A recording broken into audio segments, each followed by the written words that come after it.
السلام علیکم پیارے دوستو، امید کرتا ہوں آپ سب خیریت سے ہوں گے۔ میرا نام ارسلان ملک ہے اور آپ دیکھ رہے ہیں authentic Urdu info YouTube channel. آخری دعا۔ اس کا نام ڈاکٹر احمد تھا اور وہ اپنے ملک کا معروف طبیب تھا۔ لوگ اس سے چیک اپ کروانے اور مشورہ لینے کے لیے کافی دیر تک انتظار کرتے۔ اس کی شہرت بڑھتی چلی گئی۔ اس کے ملک کے ایک بڑے شہر میں ایک انٹرنیشنل میڈیکل کانفرنس کا انعقاد ہونے جا رہا تھا، جس میں اسے بھی دعوت دی گئی۔ ڈاکٹر احمد کی خدمات کے پیش نظر فیصلہ ہوا کہ وہ اس کانفرنس میں مقالہ پڑھے گا اور اسے اعزازی شیلڈ اور سرٹیفکیٹ بھی دیا جائے گا۔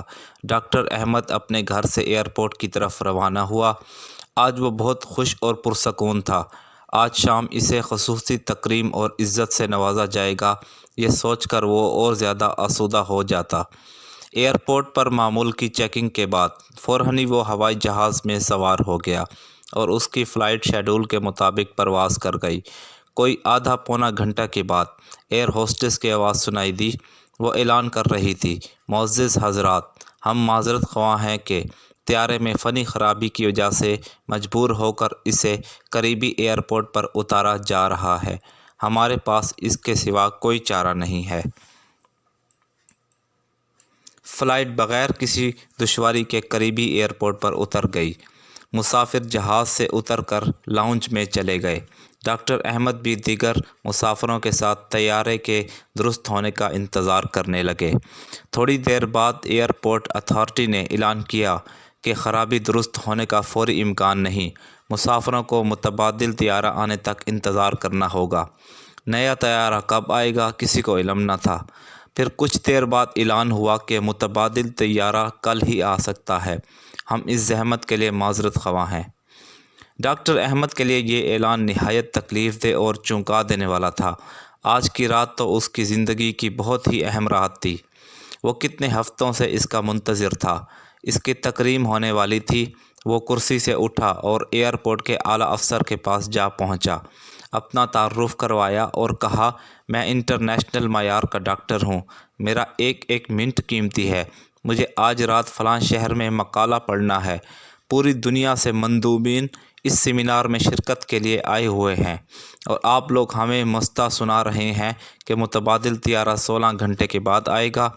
متعلقہ افسر نے جواب دیا، محترم ڈاکٹر صاحب، ہم آپ کی عزت اور قدر کرتے ہیں۔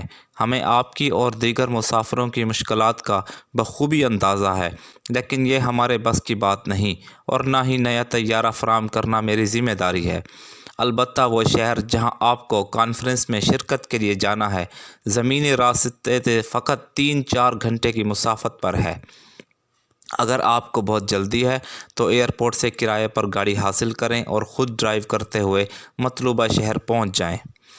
ڈاکٹر احمد لمبی ڈرائیونگ پسند نہ کرتا تھا، مگر مجبوری تھی، اس کے پاس کوئی متبادل صورت بھی تو نہیں تھی۔ اس نے افسر کے مشورے کو پسند کیا اور کار کرائے پر لے کر متعلقہ شہر کی جانب روانہ ہو گیا۔ اس نے کچھ فاصلہ طے ہی کیا تھا کہ اچانک موسم خراب ہونا شروع ہو گیا۔ آنن فانن سیاہ گھنے بادلوں نے آسمان ڈھانپ لیا۔ تیز آندھی اس پر مستعد تھی۔ دیکھتے ہی دیکھتے زوردار بارش شروع ہو گئی۔ اندھیرا چھا گیا اور آہستہ آہستہ وہ راہ سے بھٹکنے لگا۔ اس کی گاڑی کا رخ کسی غلط سمت مڑ گیا۔ موسم کی خرابی کے باعث اسے اندازہ ہی نہ ہو سکا کہ وہ کدھر جا رہا ہے۔ 2 گھنٹے کی مسلسل ڈرائیونگ کے بعد اسے یقین ہو گیا کہ وہ راستے سے بھٹک چکا ہے۔ بھوک اور تھکاوٹ کا احساس بھی اسے ستانے لگا۔ اس کے پاس کھانے پینے کی کوئی خاص چیز بھی نہیں تھی۔ کسی محفوظ ٹھکانے کی تلاش اس کے دل و دماغ پر سوار تھی، جہاں کھانے پینے کی کوئی چیز مل سکے۔ وقت تیزی سے گزرتا چلا گیا اور رات کا اندھیرا پھیلنا شروع ہو گیا۔ وہ ایک چھوٹے سے گاؤں کے پاس سے گزرا اور غیر شعوری طور پر اپنی گاڑی ایک معمولی سے گھر کے سامنے روک دی۔ اس کا ہاتھ گھر کے دروازے پر تھا اور وہ اسے کھٹکھٹا رہا تھا۔ اندر سے ایک بوڑھی عورت کی نحیف و ناتواں آواز اس کے کانوں میں پڑی، جو کہہ رہی تھی، بیٹا جو بھی ہو اندر آ جاؤ، دروازہ کھلا ہے۔